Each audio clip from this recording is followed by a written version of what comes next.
Hello, friends. Hey. Hi, good to see you. It's going to take a second or two for things to kick in here, but I promise we are with you. We are beginning. It will show up in a second. Good to see you. I see Derek's already there with a comment.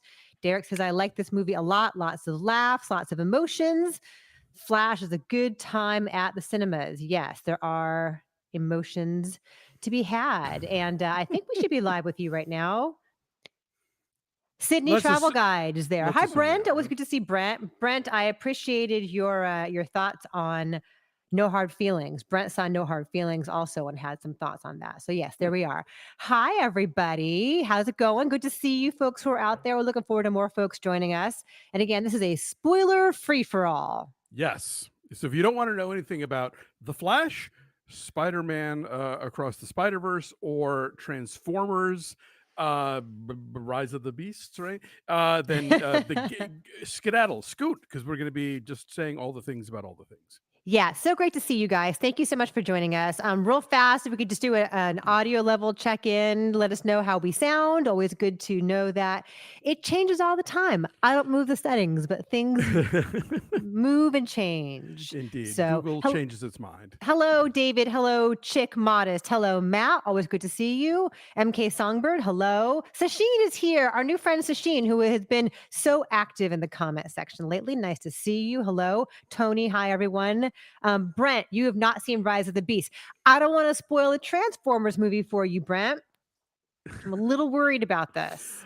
Also, if you aren't ever planning to see any of these movies, then clearly this is a safe space because who cares? Yeah, no, have fun. I mean, a lot of folks just want to know. Hi, Tony. Hi, Matt. Thank you for saying that. Okay, great. So The Flash, did you see it? Not a lot of folks did. It did not do very well at all in the box office. It only made $55 million in its opening weekend and 136-ish it has now made worldwide. To what do you attribute that? What do you guys think that's about? I've heard from a lot of people that they really overhyped this thing going in, where you had, you know, David Zaslav, who we now know his taste cannot be trusted, saying it's the greatest superhero movie I've ever seen, and James Gunn waxing effusive, and then also non-Warner employees like Tom Cruise and Stephen King. I was not aware of any of this until after I wrote my review, but I mean, yeah, apparently the hyperbole was sort of off the charts, and then the reviews came out and the cinema score came out, and it was sort of like, it's maybe not the greatest superhero movie ever made. So I think the word of mouth probably played a part of it. Obviously, the Miller factor plays in a lot of ways, just in terms of people who just flat out did not want to see it at all, much less see two of him, Two of and them. two of them. Pardon, sorry, two of them. And then also the fact that you have, like, the writer strike means there's no late night talk shows. So, I read a Yeah. piece where they talked about how, Ben Affleck does not want to just talk to any old journalist and answer any old question, but he would go on, shows where he knows he would be sort of taken care of. And, there would be Colbert. exactly where there's sort of Mm. like a bubble of here's what we talk about and here's what we don't talk about. So with that off the map, it was really hard to have anybody promote this thing. And so that played into it as well. So, yeah, I mean, again, I think we're looking down the barrel of we're not there yet. The audiences still clearly love superhero movies and turn out en masse for them. But as I have said for years, from somebody at the LA Times said, the one crop economy is what caused the Irish potato famine. And so they really got to figure out other things that will get people put butts in seats besides superheroes, because over reliance upon this is going to be the downfall, because every genre gets exhausted. Westerns were super hot, musicals were super hot, and then eventually people were like, enough with this already. And so I'm not saying this is a bash on superhero movies. A lot of them are terrific, but variety, we need a mix of things.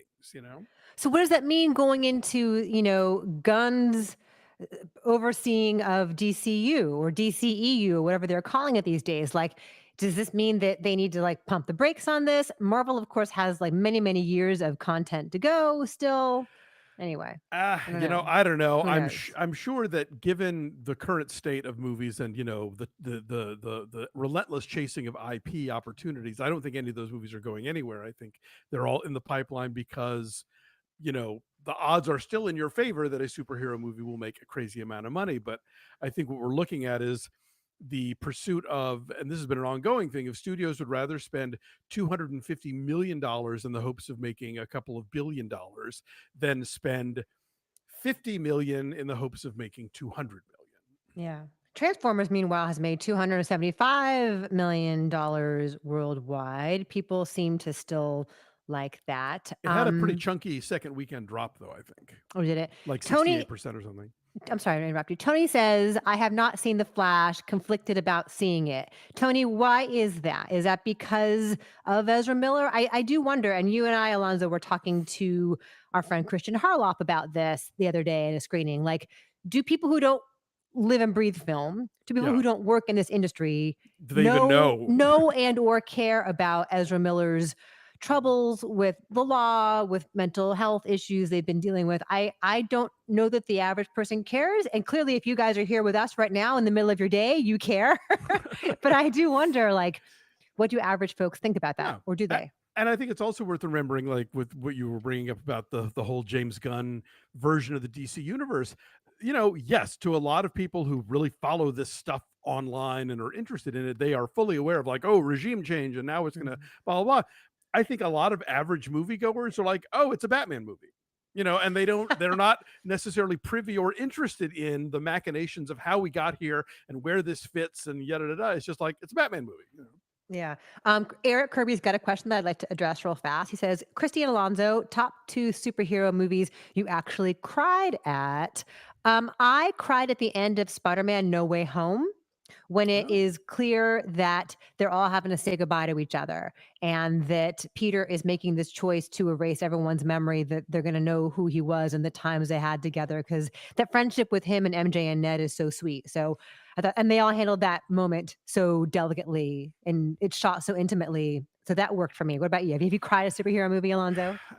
Yeah, I might have gotten a little bit verklempt at that moment, but I can't think of one. Mm-hmm. I mean, like, even at the end of Endgame, there were some exuberant moments, but I don't know that Mm-hmm. any of it, like even the death of Tony Stark, like made me cry per se. Oh, also, Um, yeah, when he goes, Mr. Stark, I don't feel so good. During the blip, poor Spider-Man when he's dying. so basically, Tom Holland is what does it for you. He's really good. He's a very sympathetic figure. He He's so is. cute and adorable. Yes. So Teddy points out, hello, Teddy. Good to see you. I think the Flash enters the Speed Force at the Oscars weirded a lot of people out. Maybe.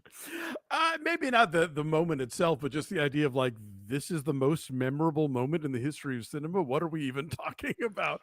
And yeah, I think that definitely, that if you want a moment that sort of delineates the hardcore online fans and like the rest of the universe, that was one of those moments where there was a lot of Oh yeah, Brent's got a great point. The end of Wakanda Forever is excellent. Yeah, mm, that credit scene in yeah. Wakanda Forever is quite lovely. Yeah, and the way that's shot and the music. I you know what, I take it back. I think I cried at T'Challa's funeral at the beginning of Wakanda Forever. Yeah. Janute says the DCEU is the most toxic brand in Hollywood. There's still an audience out there for DC superhero movies. Batman and the Joker prove that, but audiences don't see any reason to be invested in this. Yeah, and those are like, I hate the word elevated, but there's like elevated versions of that. They're like gritty, arty versions of the Batman and Sure. Joker. So maybe there's an audience for that still, people who want a meteor take on Yeah, this. but then also, like, the first Shazam and the first Wonder Woman, I think were super accessible and kid friendly and all of that stuff. So I mean, you can sort of do different flavors within this thing. I mean, that's the whole point of a multiverse, I think, in a lot of ways, is that it sort of accommodates all these different kind of visions. Like in the comics, it's sort of what allowed the, like, World War II era superheroes to stand side by side with the kind of like freshly scrubbed 1950s comics code version alongside the kind of later darker ones. Like Batman can be all of those things depending on what world you're on.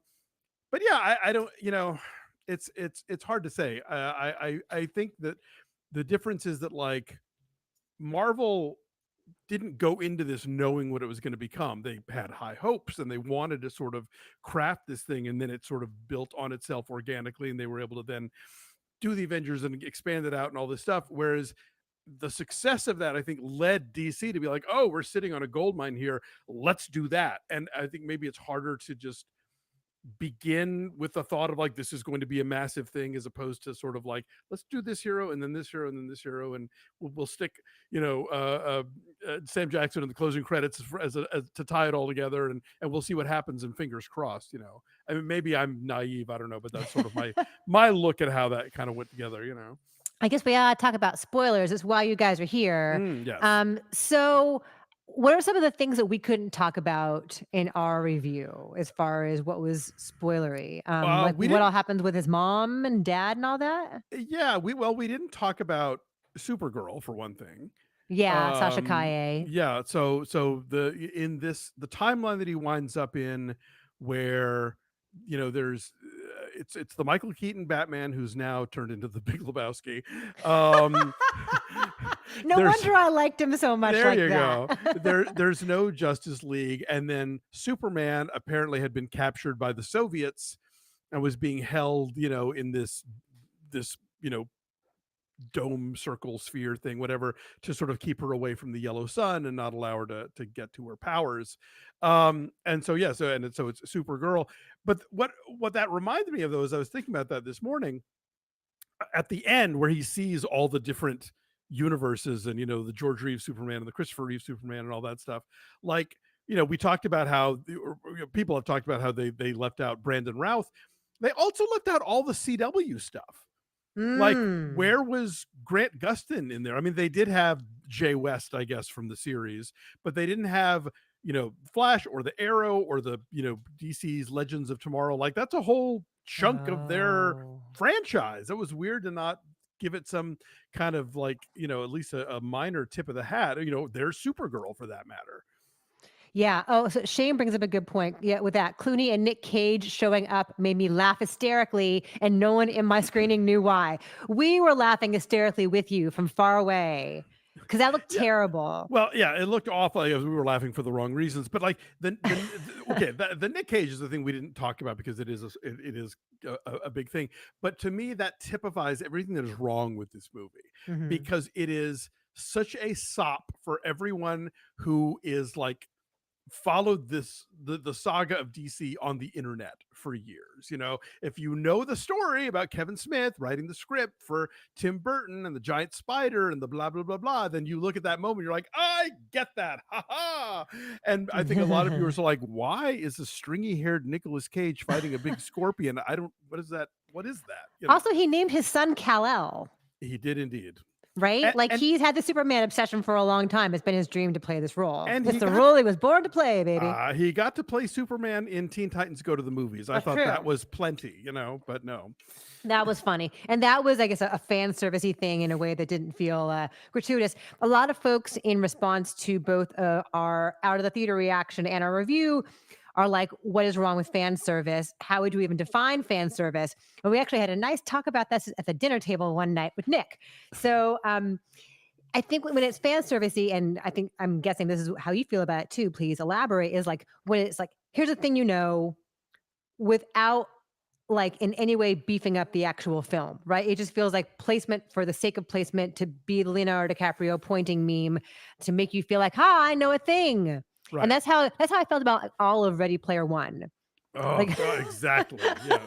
is that how you would define fan service in terms of how you were using that phrase in our reviews? Yeah, and I think the difference is like, okay, let's say in The Flash, the fact that across the street from somebody's apartment at one point, there's a store called Grayson's, and it's like, get it? Because Dick Grayson is the original Robin, and now he's I didn't get Nightwing, and that. See, that I didn't get. see that's like a little bone that you throw, and it's like, oh, you catch that, and it's great, but it doesn't Haha. impact what's actually happening. Whereas most of the entire last third of the Flash felt geared to like patting fans on the back for having their Leonardo DiCaprio moment, especially that whole like that moment in the parallel universes, which again I think might have been more forgivable had the CG not been so hideous. Like, we're really Mm. not good yet at the digging up graves part of this, you know. So like Leia at the end of Rogue One looks weird, you know, and we'll talk about Indiana Jones. We'll talk about Indiana Jones, but it's just, you know, you know, even like, you know, the if you had problems with the Irishman, like I get it. It's kind of on the border there, and it's also the kind of CG that, or the kind of effects work rather, that dates faster than anything. Like you look at a movie from, you know, 30 years ago that was still using some kind of like practical, or let's say 40 years ago, that was still using like practical effects, and they still look pretty cool. Whereas you'll watch a movie from like 8 years ago with like the previous, or a couple of previous iterations of CG, and it just looks honkingly bad. Yeah, this so like the stuff, I guess a lot of it has to look a little weird in the Flash because it's the Speed Force, right? And so Hmm. there's like a swirly kind of globuly kind of, I don't know, it's like a malleable kind of almost liquid quality to the thing around him when he's in the Speed Force, right? Sure. So I think in the beginning that kind of made sense with the whole big baby thing. Like that was kind of funny.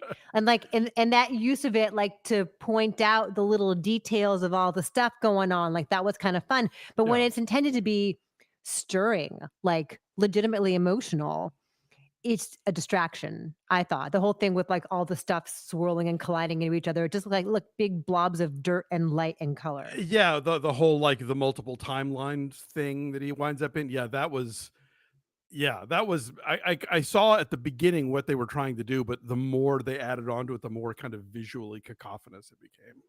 I want to mention a few things that some of the folks are saying in here. Connor, hello, Connor says fan service should be focused on doing things with art that takes the material the fans love into new and exciting territories, not showing random assortments of images that fans recognize. That's a really great way to Yeah, phrase it. It's a very succinct and well very put. sharp way to phrase that.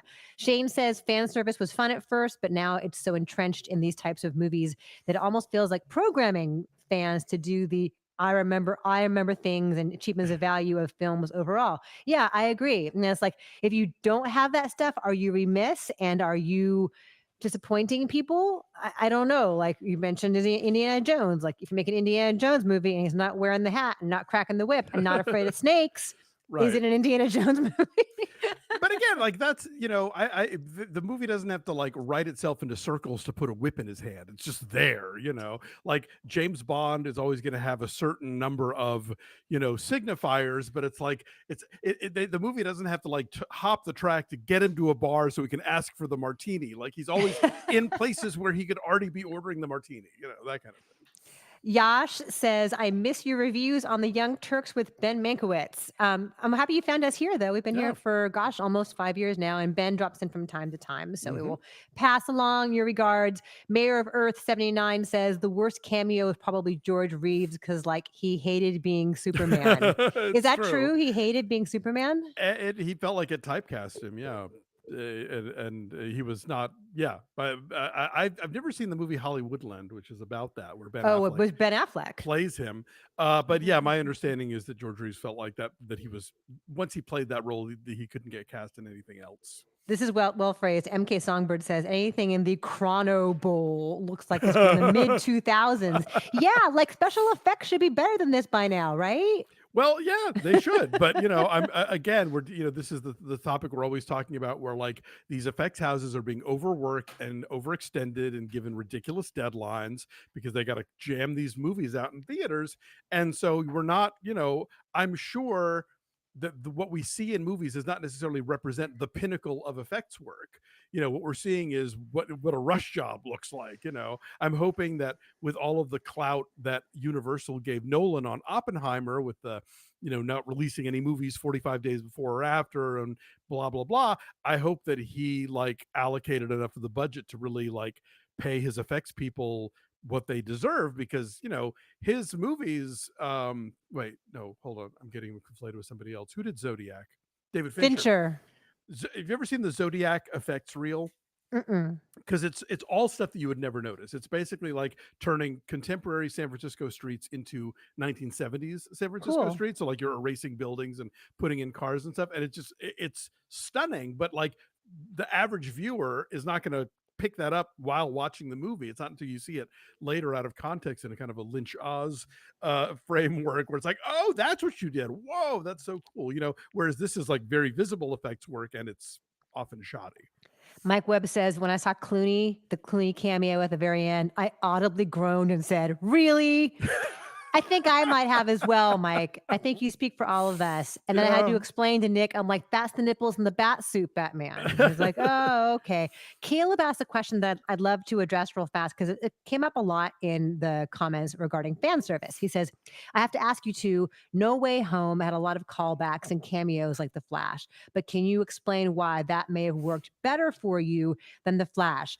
Because I feel like it was ingrained into the story more effectively as far as Peter's journey into accepting who he is and what he has to do. And he can only do that with the help of the literally only other two people on the planet who understand what his assignment is, what his mission is, what his great responsibility is. And so I think it's not just like, hey, here's Tobey Maguire and hey, here's Andrew Garfield. The way that they all interact with each other is so funny and so heartfelt and really helps propel him to his journey and to his ultimate acceptance of his purpose.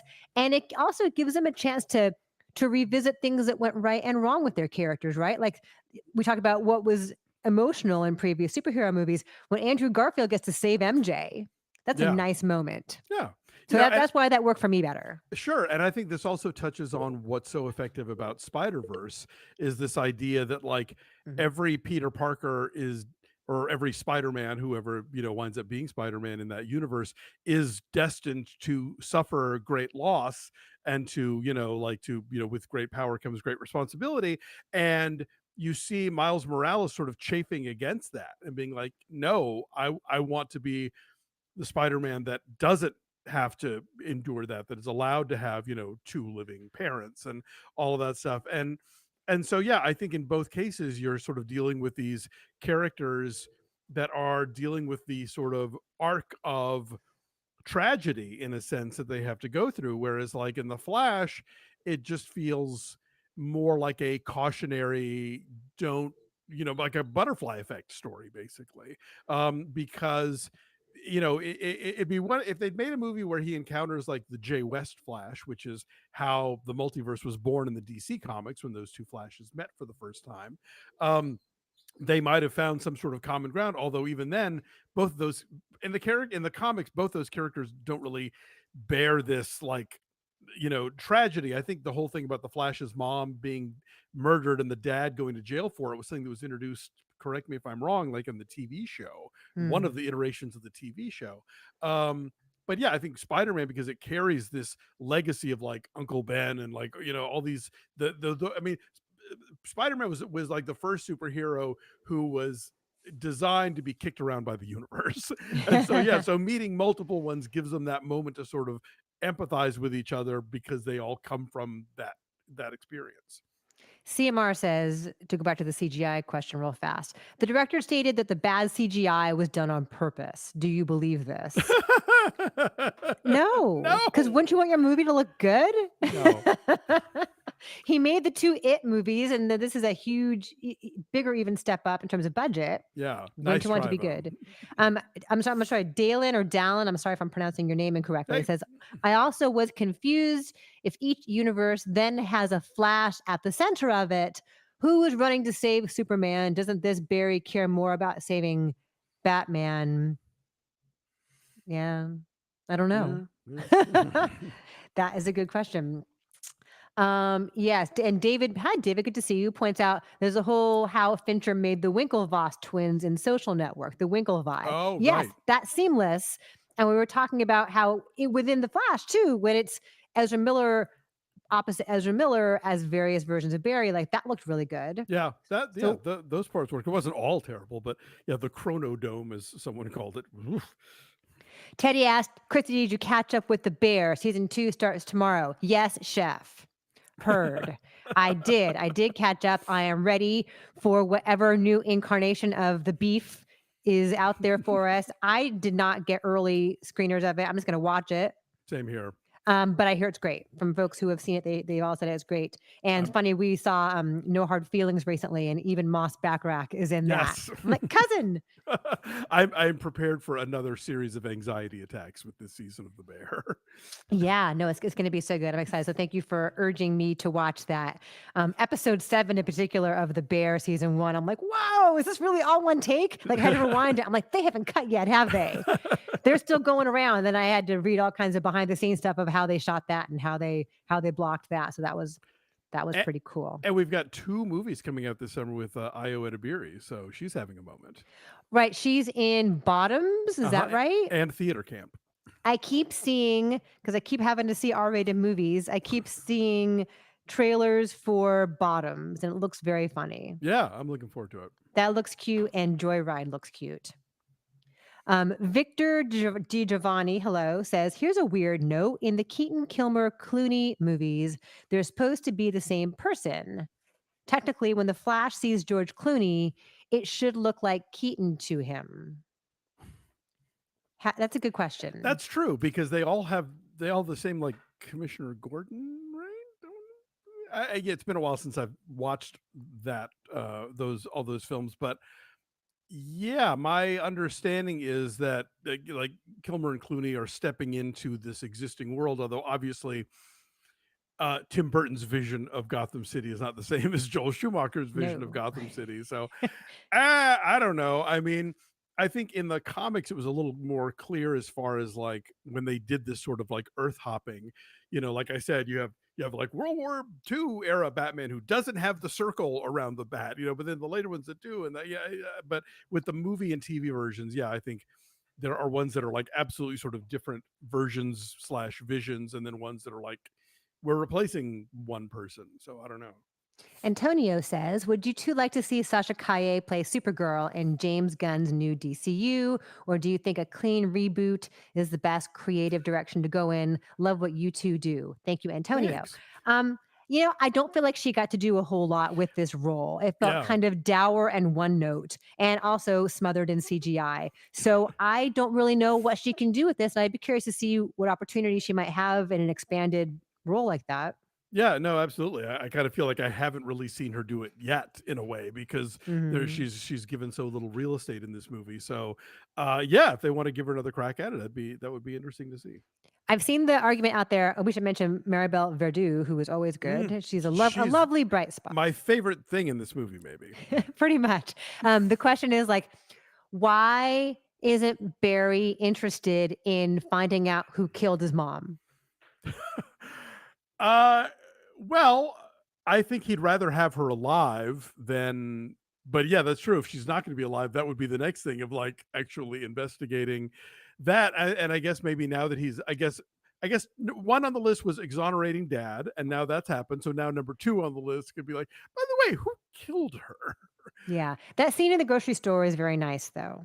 That I, I going back to the crying in a superhero movie, I didn't, but I was close. Like that got me in several places. And so yes. And again, like what I said in my review, the first 10 minutes of the Flash and the last 10 minutes of the Flash are terrific. And then there's the middle. Yes. Cotton says Grant Gustin already learned the lesson of not being able to save his mom, so it would have been so much better with him over Keaton. Mm, Okay. Brent points out at least they didn't try to CG some weird Val Kilmer thing. Yeah, there's ugh. no Val Kilmer.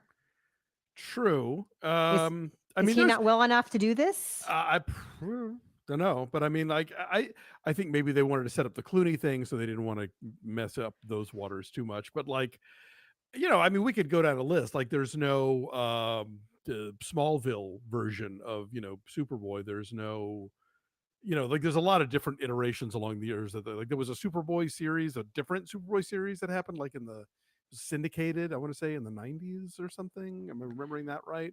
I don't know. So they didn't get every single one in there, but not having the CW stuff did seem weird just because that's so recent and it's really, I think, kept DC alive in the televisual media for a long time.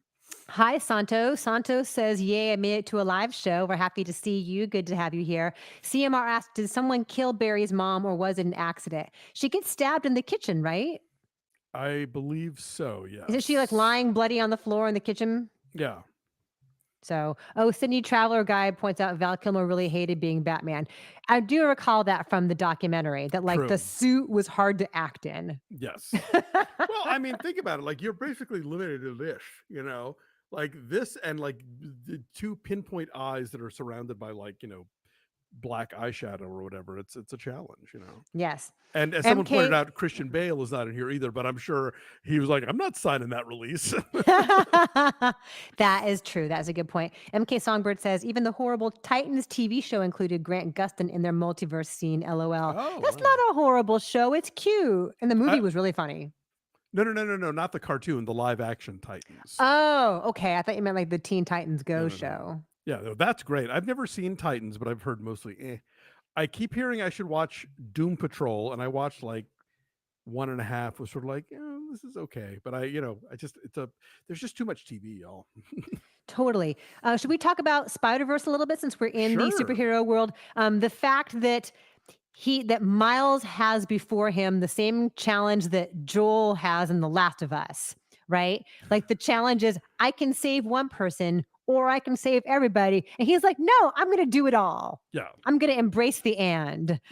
What do you think of that? And also the fact that it's a cliffhanger, like it ends really abruptly with the tease of the next movie. I don't think I knew going into the first Spider-Verse movie that there's going to be a third Spider-Verse movie. Yeah, I can't remember if I knew that going in or not, but even if I did know it, it still caught me by surprise. It's like, oh, whoa, we're doing this. So I guess between that and Dead Reckoning Part One, this is going to be a lot of like unfulfilled narratives this summer. That we have to wait a year for.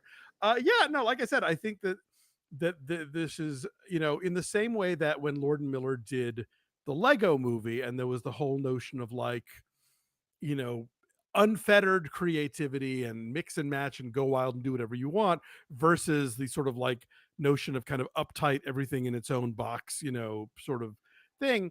I think they're actively playing with the idea of like, can we have an iteration of Spider-Man that doesn't necessarily hit the same plot beats that all the Spider-Mans do across the many universes? And will that be disruptive to the narrative, to what fans want and expect? So I like that they're actively playing with that. And Fast X2, Cotton points out. Oh, yes, absolutely. It's a three makes a trend. Yeah, no, for sure. Yeah, Connor says you need to wait for the conclusion when reading comics as they are released. I thought it was brilliant. Yeah, True. Connor says the ending is exactly like reading a comic. To be continued. Yeah.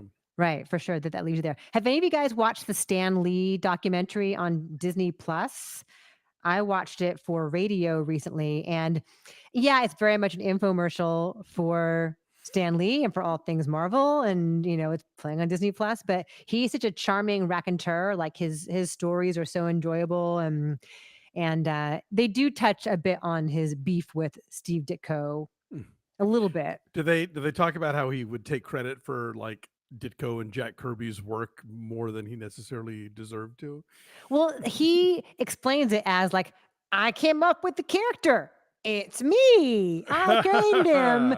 So ergo, I am the creator, which diminishes like the sizable contributions of the person who drew him. Yeah, yeah. I mean, look, I grew up reading all of the Stanley like origins of Marvel Comics books, and Uh, all of the introductions to each section was basically. Then I came up with Doctor Strange, and it's like, and he was very good at PR for himself, back in the 70s when it wasn't, he had a brand way before a lot of other people did.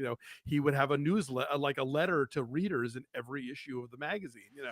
And so he definitely kind of created this thing of like he was the central figure, and that was a narrative that was maybe good for him and good for Marvel, but I think a lot of other creators were like actually.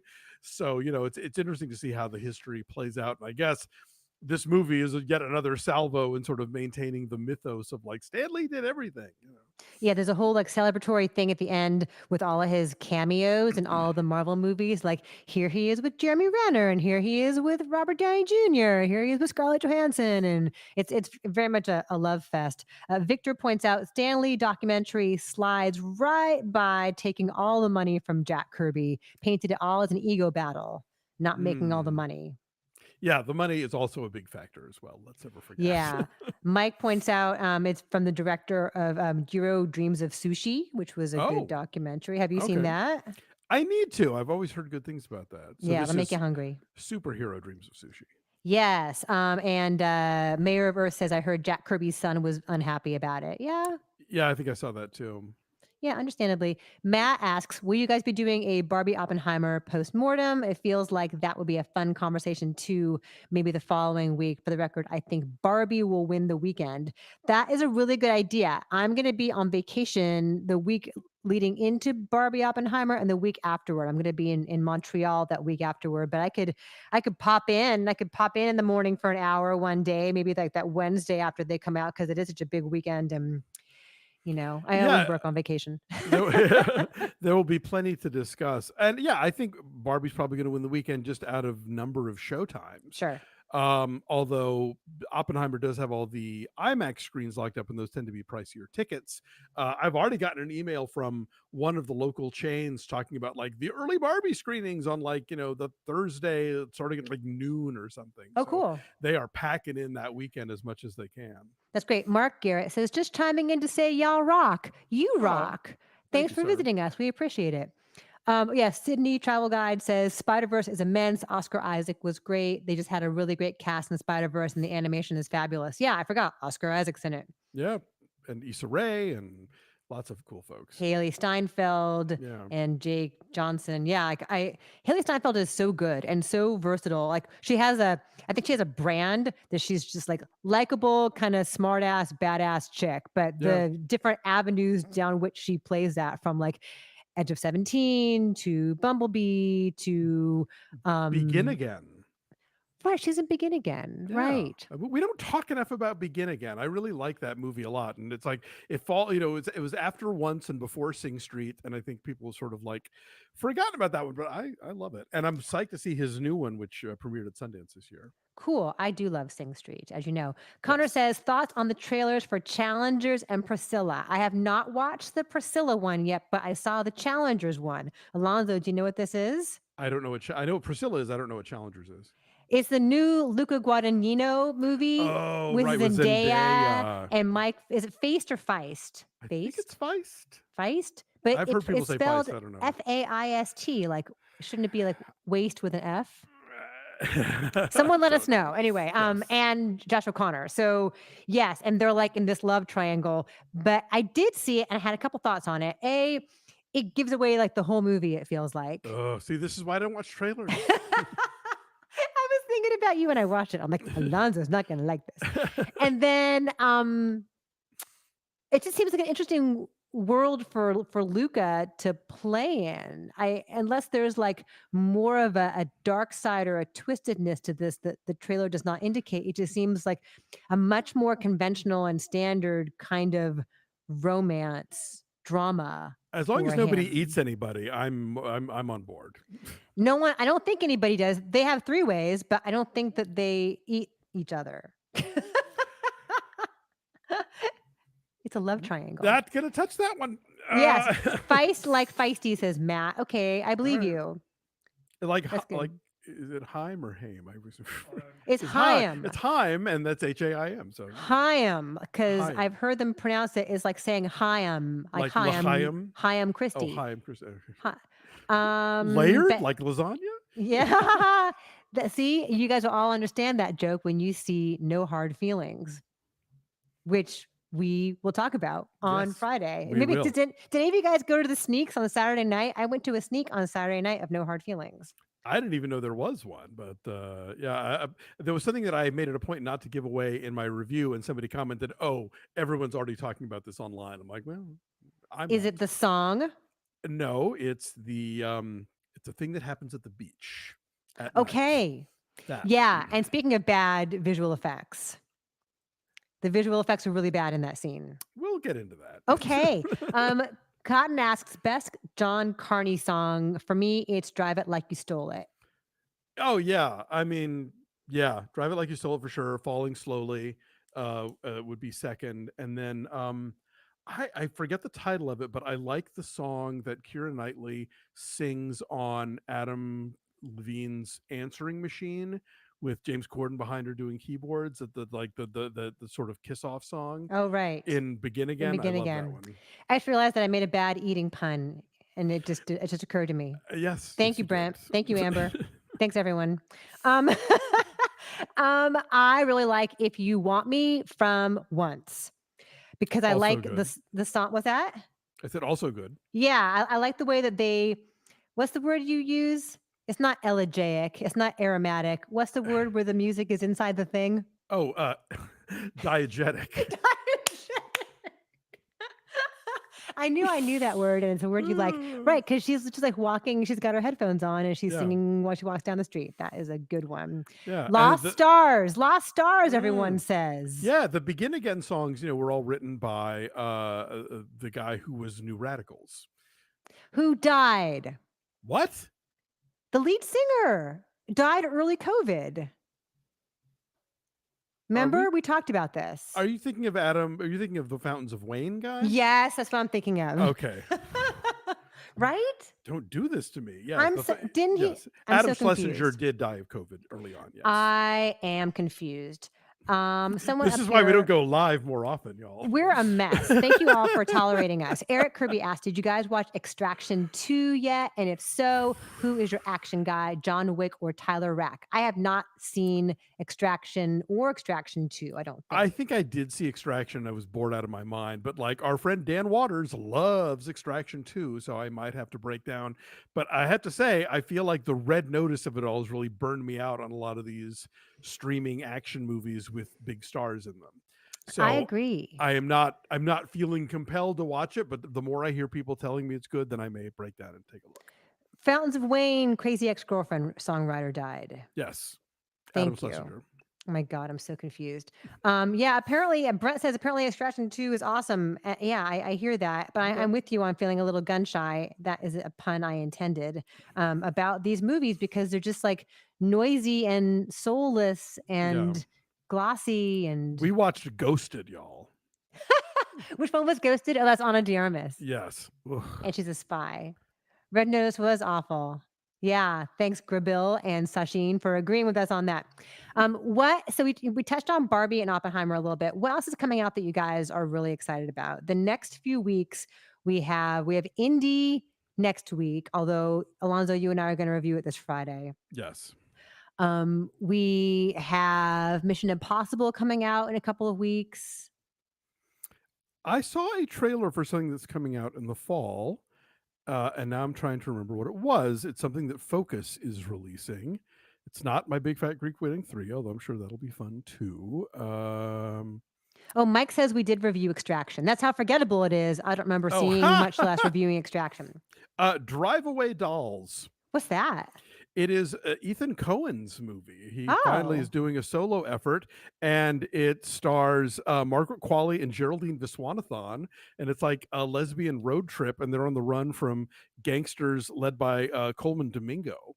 But like Bill Camp is in it, and Beanie Feldstein, and Pedro Oh, cool. Pascal, and I'm like, okay, I'm down for all of this. That's amazing. I saw the trailer before. I went to see Asteroid City again and saw the trailer. Oh, cool. Yes. Someone here brought up Asteroid City. Oh, Nick says, I'm seeing Asteroid City in past lives this weekend. That's a really good weekend. Good mix, yeah. That'll be awesome. I would love to talk about Asteroid City at some point, but it's only in New York and LA right now, and it goes wider this Friday. So I don't want to spoil Asteroid City for you guys, but that is a movie that could do in a with later some conversation. Yeah. It could do with some deeper diving. Yes. Sure. Matt says my city is finally getting past lives. Excellent. Great. Sydney Traveler guys excited about Mission Impossible. Tom Cruise really did ride that motorcycle off a cliff. Are you aware of that? Did you guys know that? I hadn't heard it nearly enough. Yeah. Oh, yeah. Seth brings up the new Todd Haynes May December. Ooh, yeah. That's going to be, I think, the end of the year. Netflix has that. They acquired it out of Cannes. Yes. And I want to see the Almodovar short with Pedro Pascal and Ethan Hawke as the gay cowboys. Are they going to show that to us? Sony Classics acquired it, so I don't know if they're going to attach it to something or maybe put it out with the human voice for people who missed that one. I don't know what they're going to do, but I hope they make it available. Yes, lots of votes for a Joyride here. Yes, that looks like it'll be fun. That looks fun. I keep seeing the trailer for that. It's funny. I think it looks really funny. And then at one of the movies I went to recently, someone said out loud, like, that movie looks terrible after that trailer came out. So who knows? There's no Connor says accounting. past lives destroyed me. Yeah, it's really it's a gut punch of a movie for sure. And I, it's crazy that A24 is put out these three films in such quick succession. So like, and I have to wonder if like showing up and You Hurt My Feelings might have gotten more Hmm. traction if they weren't just like slamming them into theater so fast. I'm glad the Past Lives has found traction and is expanding wider, but it seems to me like it's like we have these three amazing movies directed by women Yeah. and like that are I think they maybe all played Sundance or some festivals and acclaimed, and I kind of wish they'd each been given room to breathe. I'm glad that Past Lives is finding an audience, but I really wish that Showing Up and You Hurt My Feelings had maybe gotten a little more time and space to sort of find their folks. Yes. We have a couple folks asking about Zone of Interest. That must be the new Jonathan Glazer movie. Yes. Oh, yes, yes, yes, yes, Yeah. I'm always a fan of his. for sure. No release date yet. It's also A24, as Brent points out, Hmm. and no release date for that yet. Comic Boom says, sorry if this was addressed. Am I the only one that thinks the baby in the microwave was a bad visual in Flash? Like the idea of a baby in a microwave, or I thought it was boldly funny because I think we yeah. all know the baby in the microwave urban legend, and that's a terrible thing. But the idea that putting a baby in a microwave will actually save the baby from the fireball, I was like, oh, that's cheeky. I admire that level of, like, I would have liked to seen that level of bravado through the entire film. I don't think I know that putting a baby in a microwave is an urban legend. It is. Like to dry it off or something, and then like I don't know that it ever really happened. So I thought that was kind of like I'm going to do this thing that is by all accounts like terrible, but in this case it's actually going to be to save the baby's life. Like that's funny. That's a classic reversal joke. Nobody puts baby in their microwave. That's a Dirty Dancing joke for you kids out there. A Good one. funky, fresh pop culture reference for all of you kids out there. Keep it Tony bleeding says, edge here. right? Tony says, don't hate me. I didn't like Past Lives at all. That's okay. All right. We're not here to hate anybody with different opinions. If you like The Flash, if you didn't like Past Lives, that's what makes all of this interesting, that we don't all feel the same way. So maybe the next time, oh, I don't know, some critic has a different opinion than yours, maybe like don't harass them on Twitter. I'm not saying you do, but just in general, that'd be a good strategy. Our community is much more civilized than that, which is They why are. I'm so Mwah. enjoying the being besieged with the was it woke questions about Indiana Jones. God. Which is weird to me. Like, it wouldn't even occur to me. Like, what do you mean, was it woke? And I asked that during my reaction last night with Brian O'Bear. I'm like, everyone's asking, was it woke? Like, what does that even mean? Like, why would Indiana Jones be woke? Yeah, I mean, he's always punched Nazis. He's always, okay, not always, but often, fought alongside women who were, could keep pace with him. Um, yeah, I don't know what people are expecting here. Like, that's a nonsense argument.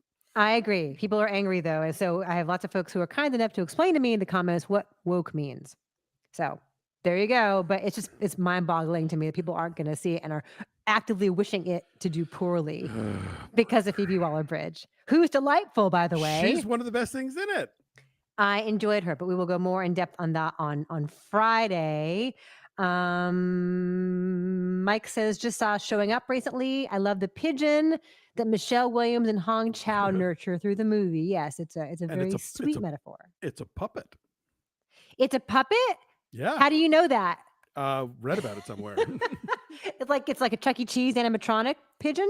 I don't know if it was animatronic or if there's some guy with if the actors were putting a finger in the box to make it move, but Going, it's coo, coo, coo, coo. That's the story that is begging to be told. Remember when Amy Nicholson had that podcast where she would talk to people who had really specific behind the Oh, scenes right. Yes, jobs? yes. This could be her next interview, like the guy Yes. who was the pigeon operator and in showing up. Absolutely. Comic Boom says, in hindsight, how much of a mistake was it for James Gunn to refer to Flash as one of the greatest superhero movies of all time? He, he's a company man, you know? I mean, like, if you know, I'm trying to if Ben and Jerry come out and tell you that they this brand of ice cream that they're about to sell you is the greatest ice cream ever made, you have to filter that through the idea of like, well, yeah, you're telling me that because you want me to buy it. Right. It's not like, Ice Cream Monthly sent their critic to try it, you know. So, yeah, James, I mean, was it a mistake in terms of boosting audience expectations? Maybe, yeah. I think we talked about that up top, but I mean, I'm not shocked that he did it because he's an employee, and it behooves him personally for this movie to do well because he's about to launch into this whole other thing with these characters. Yes. We should wrap in a little bit because I know Alonso has a lot of editing to do. I do. Do you? You're working on your book. You're finishing up the edits on your book. Yeah, Yes. got a new draft, and so yeah, just sort of like crossing my T's and dotting my I's. They're all going to be perfect T's and I's. T Love Hater says, "Hey y'all, hey, we're glad you're here." Mike Webb says, "Yes, it's in the credits. It's an animatronic, but you wouldn't know it. I would never have known that." Yeah. That's good to know. Another Sundance standout I love, Magazine Dreams with Jonathan Majors. Mm. Now it will probably get a tepid release because of the allegations against him. Yeah, that is a movie for which there are a lot of high hopes, I would think, in terms of awards possibilities. He was just in court yesterday. I did not Yes. know that Megan Good was his girlfriend. I didn't either, and I don't know how far back that goes, but yeah, there she was, and offering support. So yeah, we'll see how this plays out. But I mean, obviously, if the Flash is any indication, if a studio really believes in a project enough, no matter what's going on with its leading, actor, they'll back it anyway. David points out, and realizing that the reason Are You There, God, It's Me, Margaret is thus far my favorite film of 2023 is I'm hungry for character driven narratives is what drove me to Succession. It's one And of they're my hard to faves for come by this sure. time of year. Yeah. Yeah, no, Are You There, God is great, and I'm sorry that I didn't get a chance to see it early enough to review it with Christy, but yeah, absolutely one of the best films of the year so far. Rachel McAdams is just, hilarious and heartbreaking, and the movie does all the things that it's supposed to do. And I was telling all of my like siblings and in-laws with, uh pre-adolescent or adolescent daughters, like, take your kid to go see For this movie. sure. Or sons. Maybe a For boy that would matter. like it too. I Yeah, think there you Nick would go. have liked it. Bartleby Scrivener, thank you so much. You're so kind. We Thank you, appreciate sir. you. He says, "Hey y'all, do you think of criticism? Oh, sorry. Do you think criticism of film needs to be conscious of the controversies around the project, post Woody Allen, etc.? It's a conversation we have all the time around here. You know, you and I, even just not in this sphere, but just talking to each other. Like, Sure. how do we feel about an Ezra Miller film? How do you separate the art from the artist? Kevin Spacey was recently out there saying, like, I've got all these projects lined up that I'm going to do once I'm exonerated of these sexual assault allegations.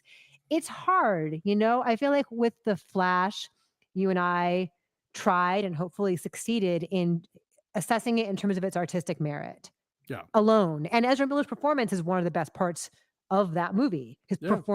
Their performances rather. Right. So it's a challenge. I mean, what do you think about that? Yeah, it's hard. I mean, like, I certainly, on the opposite take, try to tune out whatever kind of like positive propaganda the studio is trying to generate, James Gunn saying it's the greatest movie of all time or whatever, that kind of stuff. So if I can filter out the hype, I try to also sort of, if I can, filter out the negative associations that people are involved in. Obviously, if those negative associations also dovetail with the subject matter of the film, then that becomes, its own thing. But I think the best thing to do is sort of like acknowledge that, like, for example, if Magazine Dreams were coming out right now, I think you would have to acknowledge the fact that Sure. Jonathan Majors is facing these allegations and is, having these, court dates and whatever, but then also sort of try to put that aside and just, objectively, take it. I mean, not that anything's objective in criticism, but you know what I mean. Like take the performance, on its own merits, and tune out the other stuff. Like, and sometimes, recently at least, it's so overwhelming that the person has to back out of whatever it is. And that's why we saw, what, like 3 different things that Army Hammer was supposed to do Sure. Or, that he did the not. the whole erasing Kevin Spacey from that Getty movie and replacing him with Christopher Plummer, you know. Mhm. I mean, look, I had to review a Roman Polanski movie out of Venice a few years ago. Mhm. And on the one hand, I sort of tried to like not let that affect my judgment of it, but also it's a movie about someone who is falsely accused. He basically did a Mm. movie about the Dreyfus affair. So I couldn't not talk about that because obviously he felt compelled to tackle this material at this point in his career for a specific reason. So it was relevant to at least touch upon that stuff.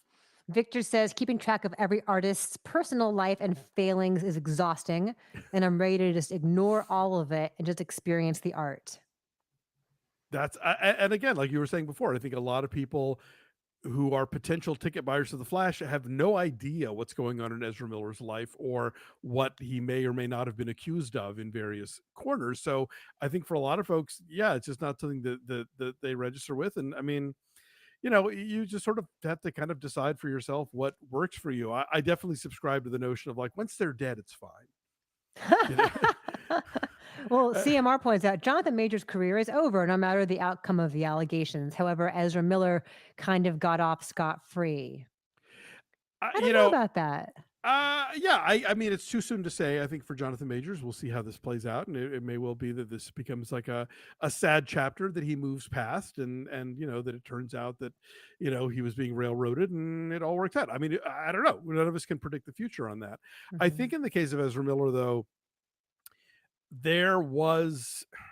I think he might have gotten a little more slack from Warner Brothers just because they had so much invested in this movie, and this movie Mm. was so sort of essential as a bridge to what they want to do next Yeah. in this basket they've already put all their eggs in. And so to not release the movie or to redo the movie or whatever would have just been so incredibly out of the question that they just had to like grit their teeth and be like, no, we back you all the way, and there's a lot of factors that play into that, obviously, and so we just have to sort of see how it all plays out. Yeah. As Brent points out, Ezra Miller might have trouble finding work post Flash anyway, if for no other reason than the Flash totally bombing. But is that their fault? Yeah, I mean, You know? I don't know how that goes. And again, I think, part of the thing with what we're seeing with these movies is I don't know that superhero movies are a guaranteed career launcher anyway, in the same way that like, Jurassic Park was a huge, huge hit in 1993.